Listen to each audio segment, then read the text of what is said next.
السلام علیکم ورحمۃ اللہ وبرکاتہ۔ ناظرین، استقبال ہے فکر خبر اسٹوڈیو میں، میں رضوان احمد ندوی ملکی اور عالمی اہم اور خاص خبروں کے ساتھ۔ تو ناظرین، سب سے پہلے ایک نظر ہیڈ لائنز پر۔ غزہ میں 648ویں دن بھی اسرائیلی نسل کشی جاری، 12 لاکھ فلسطینی صاف پانی سے محروم، گزشتہ 24 گھنٹوں میں 80 افراد شہید، لیکن عالمی ضمیر اب بھی خاموش، جبکہ یوکرین پر حملہ نہ روکنے پر ٹرمپ کا روس پر 100% ٹیرف کا الٹیمیٹم۔ بہار میں ووٹر لسٹ سروے کا پول کھولنے والے صحافی اجت انجم کے خلاف FIR، صحافی پر انتخابی عمل میں مداخلت کا الزام۔ یو پی کے قداور مسلم سیاسی رہنما اعظم خان کو سپریم کورٹ سے بڑا جھٹکا۔ نفرت پھیلانے والی فلم ادے پور فائلز پر پابندی کا معاملہ سپریم کورٹ میں، اب فلم کی سینسر بورڈ سرٹیفکیٹ منسوخ کی کوشش میں جمعیت علماء ہند۔ تناظرین، بڑھتے خبروں کی تفصیلات کی طرف۔ بہار میں اسمبلی انتخابات سے قبل ووٹر لسٹ کی خصوصی گہری نظر ثانی یعنی کہ اسپیشل انٹینسیو ریویژن SIR مہم جاری ہے، اور اسی مہم کی سنگین خامیوں کو اجاگر کرنے والے صحافی اجت انجم کے خلاف اب FIR درج کی گئی ہے۔ ان پر نہ صرف انتخابی عمل میں مداخلت بلکہ فرقہ وارانہ ہم آہنگی کو بگاڑنے جیسے الزامات بھی عائد کیے گئے ہیں۔ اجت انجم، جن کے یوٹیوب چینل پر 75 لاکھ سبسکرائبرز ہیں، انہوں نے ایک ویڈیو میں بہار کے بلیا علاقے کے ایک پولنگ بوتھ کا دورہ کرتے ہوئے دعویٰ کیا تھا کہ انتخابی عمل میں بے ضابطگیاں ہو رہی ہیں۔ ان کے مطابق وہاں کئی فارم ایسے تھے جن پر نہ تو درخواست دہندہ کی تصویر تھی، نہ ہی دستخط تھے، اور کئی فارم تو آدھے بھرے ہوئے تھے۔ اس انکشاف کے بعد بجائے اس کے کہ الیکشن کمیشن ان الزامات کی غیر جانبدارانہ تفتیش کرتا، صحافی پر ہی فوجداری مقدمہ قائم کر دیا گیا۔ اجت انجم کے خلاف درج FIR میں مجرمانہ دراندازی، سرکاری اہلکار کو کام سے روکنے اور مذہبی جذبات کو ٹھیس پہنچانے جیسے دفعات وہ شامل کیے گئے ہیں۔ FIR بوتھ لیول افسر محمد انصار الحق کی شکایت پر درج کی گئی ہے، جبکہ ضلع انتظامیہ نے الزام عائد کیا ہے کہ صحافی نے حساس دستاویزات کی زبردستی جانچ کر کے مخصوص ذات کے لوگوں کو نشانہ بنایا اور جھوٹا پروپیگنڈا پھیلایا۔ اجت انجم نے اس پر رد عمل دیتے ہوئے کہا ہے کہ سوالات کے جواب دینے کے بجائے انتظامیہ ڈرانے دھمکانے پر اتر آئی ہے۔ ایک مسلم افسر کو میرے خلاف استعمال کیا جا رہا ہے، میں گھبرانے والا نہیں ہوں، اگر ضرورت پڑی تو سپریم کورٹ تک لڑائی جاری رکھوں گا۔ بتا دیں کہ جب انہوں نے گزشتہ دنوں ویڈیو اپلوڈ کی، اس کے بعد سے اس کو لے کر کافی آواز اٹھنے لگی تھی کہ کس طریقے سے یہ جو بہار میں خصوصی نظر ثانی مہم ہے ووٹر لسٹ کی، وہ کس طریقے سے انجام دی جا رہی ہے۔ کافی وہ ویڈیو شیئر بھی ہو رہی تھی، جس کے بعد ان پر FIR درج کر لی گئی۔ دوسری جانب بہار الیکشن کمیشن نے پیر کو ایک اعداد و شمار جاری کیے ہیں، اس میں بتایا ہے کہ 35,69,435 ووٹرز کے نام اب ووٹر لسٹ سے ہٹائے جائیں گے۔ ان میں سے 12,55,620 کو مردہ قرار دیا گیا ہے، جبکہ 17,37,336 نے مستقل نقل مکانی کی ہے، اور 5,76,000 ایسے ووٹرز ہیں جو کہ ایک سے زائد مقامات پر درج پائے گئے ہیں۔ اگرچہ یہ تعداد حتمی نہیں ہے، مگر یہ حقیقت ہے کہ لاکھوں افراد کے نام وہ حذف کیے جا رہے ہیں۔ یہ سوال ضرور کھڑا کرتی ہے کہ کہیں حقیقی اور زندہ ووٹرز بھی اس نظر ثانی کی زد میں تو نہیں آ رہے۔ حالانکہ الیکشن کمیشن نے دعویٰ کیا ہے کہ وہ کوئی بھی اہل ووٹر چھوٹ نہ جائے، اس کو یقینی بنانے کے لیے تیسرا مرحلہ بھی شروع کر رہا ہے، جس میں 1 لاکھ BLO گھر گھر جا کر تصدیق کریں گے۔ تاہم جو سوالات اجت انجم نے اٹھائے ہیں وہ نہ صرف شفافیت پر سوال یا نشان لگاتے ہیں، بلکہ یہ بھی بتاتے ہیں کہ زمینی سطح پر انتخابی عمل میں بہتری کی کتنی ضرورت ہے۔ DG pub news India foundation نے FIR کو آزاد صحافت پر حملہ قرار دیا ہے اور کہا ہے کہ الیکشن کمیشن نے نہ صرف ایک صحافی بلکہ زمین پر رپورٹنگ کرنے والے ہر آزاد صحافی کو ڈرانے کی کوشش کی ہے۔ وہیں بہار میں جو ووٹر لسٹ کا خصوصی سروے جاری ہے، اس کو لے کر اسد الدین اویسی لگاتار نشانہ بنا رہے ہیں، الیکشن کمیشن کو بھی نشانہ بنا رہے ہیں، وہ حکومت کو بھی نشانہ بنا رہے ہیں۔ انہوں نے اس پر سخت اعتراض کرتے ہوئے الیکشن کمیشن کے کردار پر براہ راست پھر سے سوال کھڑے کیے ہیں۔ اویسی نے اس عمل کو آئین، جمہوریت اور شہری حقوق کے خلاف قرار دیا ہے اور کہا ہے کہ الیکشن کمیشن کا کام ووٹر لسٹ کا انتظام کرنا ہے، شہریت کا فیصلہ کرنا نہیں ہے۔ یہ اختیار اس کے پاس نہیں ہے۔ اس طرح کی بات انہوں نے کہی۔ انہوں نے ساتھ ہی انڈیا بلاک میں شامل ہونے سے انکار کرتے ہوئے اسے مفاد پرست اتحاد بھی قرار دیا، جو کہ صرف طاقتور طبقات کو نوازتا ہے۔ اور بہار میں بتا دیں کہ آئندہ اسمبلی انتخابات اکتوبر یا پھر نومبر کو ہونے والے ہیں، جن میں 243 سیٹوں کے لیے زور آزمائی ہوگی۔ اس وقت این ڈی اے اتحاد یعنی کہ B J P, J D you اور ایل جے پی کو 131 اور اپوزیشن انڈیا بلاک یعنی کہ آر جے ڈی، کانگریس، بایاں محاذ کو 111 سیٹیں حاصل ہیں۔ اس بار مقابلہ سخت متوقع ہے، تاہم اویسی کی سرگرمیوں سے تیسرے محاذ کا امکان تیزی سے سیاسی افق پر ابھر رہا ہے۔ سماجوادی پارٹی کے سینئر رہنما اور سابق وزیر اعظم خان کو سپریم کورٹ نے اس وقت بڑا جھٹکا دیا ہے جب 2007 کی نفرت انگیز تقریر کے مقدمے کو دہلی منتقل کرنے کی ان کی عرضی خارج کر دی گئی ہے۔ اعظم خان کے وکیل نے عدالت میں موقف اپنایا تھا کہ ویڈیو ثبوتوں کے ساتھ چھیڑ چھاڑ کی گئی ہے اور اب صرف آڈیو فائل عدالت میں موجود ہے، تاہم عدالت نے یہ دلائل مسترد کرتے ہوئے مقدمے کی منتقلی کی اجازت نہیں دی۔ یاد رہے کہ اعظم خان پر اتر پردیش میں درجنوں مقدمات درج ہیں۔ یوگی آدتیہ ناتھ کی حکومت بننے کے بعد اعظم خان اور ان کے اہل خانہ پر مقدمات کی بھرمار نے کئی سوالات کھڑے کیے ہیں۔ ایک طرف جہاں سیاسی مخالفین کو کچلنے کے الزامات لگتے رہے ہیں، تو وہیں اعظم خان کے خلاف ایک کے بعد دیگر مقدمات، گرفتاریاں اور سزائیں اس تاثر کو تقویت دیتی ہیں کہ انہیں سیاسی انتقام کا نشانہ بنایا جا رہا ہے۔ ان کی تعلیمی اور فراعی سرگرمیوں سے جڑی جوہر یونیورسٹی بھی انتظامی ہدف بن چکی ہے، جہاں کی زمینیں، عمارتیں اور ریکارڈ مسلسل جانچ کے دائرے میں۔ وہیں 13 جولائی 1931 کے یوم شہداء پر جموں کشمیر کے وزیر اعلیٰ عمر عبداللہ کو نوہٹا کے مزار شہداء پر حاضری سے روکنے کی کوشش پر سیاسی ماحول میں نئی گرماہٹ پیدا ہو گئی ہے۔ اس واقعے پر رد عمل ظاہر کرتے ہوئے حریت کانفرنس کے چیئرمین مولوی عمر فاروق نے نہ صرف حکومت کے رویے پر سوال اٹھایا بلکہ عمر عبداللہ کو بھی آئینہ دکھاتے ہوئے کہا کہ طاقت کم سکھاتی ہے اور بے بسی زیادہ۔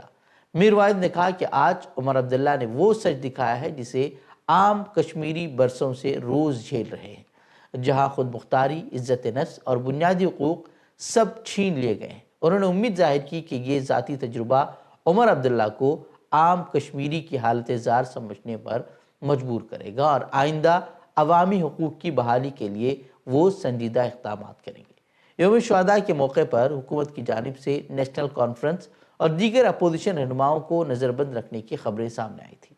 عمر عبداللہ بغیر کسی اعلان کے اس کے بعد دوسرے روز نوہٹا میں واقع مزار شہداء پر پہنچے تو انہیں پولیس نے دروازے پر روک لیا۔ ان کے ساتھ جو سلوک کیا گیا وہ ایسا نہیں تھا کہ کسی وزیر اعلیٰ کے ساتھ کیا جاتا ہے۔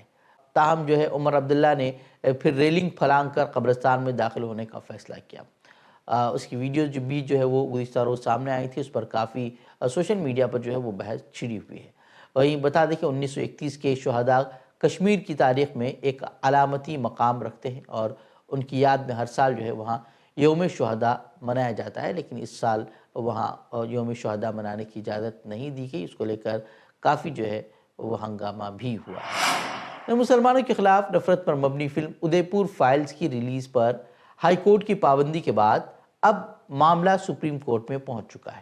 جمعیت علماء ہند نے عدالت کی ہدایت پر مرکزی وزارت اطلاعات اور نشریات میں فلم کو دیے گئے سینسر سرٹیفکیٹ پر نظر ثانی کی اپیل دائر کی ہے اور ساتھ ہی سپریم کورٹ میں ایک پٹیشن بھی داخل کی ہے تاکہ پابندی کے خلاف کسی بھی درخواست پر ان کا موقف سنے بغیر کوئی فیصلہ نہ دیا جائے۔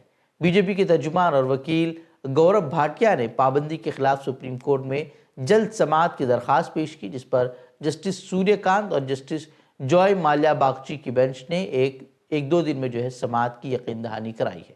جمعیت کی جانب سے سپریم کورٹ میں معروف وکیل کپل سبل پیروی کریں گے۔ وہیں مولانا ارشد مدنی کی جانب سے دائر درخواست میں یہ بات کہی گئی ہے کہ ایسی فلمیں فرقہ وارانہ نفرت کو ہوا دیتی ہیں اور ملک میں امن و امان کے لیے خطرہ بن سکتی ہیں۔ اب دیکھنا یہ ہوگا کہ سپریم کورٹ اس معاملے پر کیا فیصلہ سناتی ہے۔ غزہ میں جاری اسرائیلی نسل کشی کا آج 648واں دن ہے۔ ہر نیا دن فلسطین کے لیے نئی تباہی، نئی لاشیں اور نئی آہیں لے کر آتا ہے، لیکن عالمی برادری کی بے حسی اور سیاسی منافقت میں کوئی تبدیلی نظر نہیں آتی۔ گزشتہ 24 گھنٹوں میں مزید 78 فلسطینی شہید ہو چکے ہیں، جن میں سے نصف سے زائد غزہ شہر اور شمالی پٹی سے تعلق رکھتے تھے۔ غزہ کی حالت یہ ہے کہ 12 لاکھ سے زائد افراد صاف پانی سے محروم ہیں۔ اسرائیلی بمباری، پانی کے کنوؤں کی تباہی اور ایندھن کی بندش نے صورتحال قحط کے دہانے پر پہنچا دی۔ 700 سے زائد فلسطینی صرف پانی اور خوراک کی تلاش میں شہید ہو چکے ہیں۔ غزہ میں حالت یہ ہے کہ رحم مادر تک محفوظ نہیں ہے۔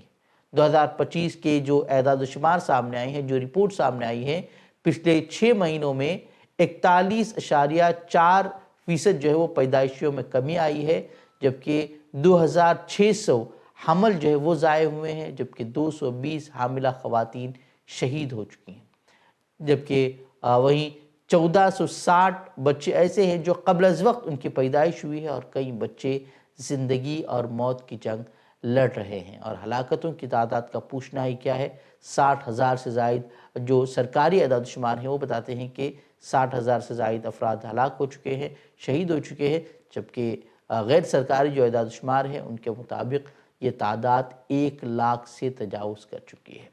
وہیں اسرائیلی حکومت، اسرائیلی فورسز کی جانب سے جس طریقے کا سلوک فلسطینیوں کے ساتھ کیا جا رہا ہے وہ دنیا بھر کے سامنے ہے۔ یہ دیکھیں کہ 15 سالہ عبداللہ ابو دیاب نامی لڑکے کو اسرائیلی عدالت نے جو ہے 4 سال قید کی سزا سنائی ہے۔ گزشتہ سال اسے گرفتار کیا گیا تھا اس جرم میں کہ وہ آزادی سے جینا چاہتا تھا۔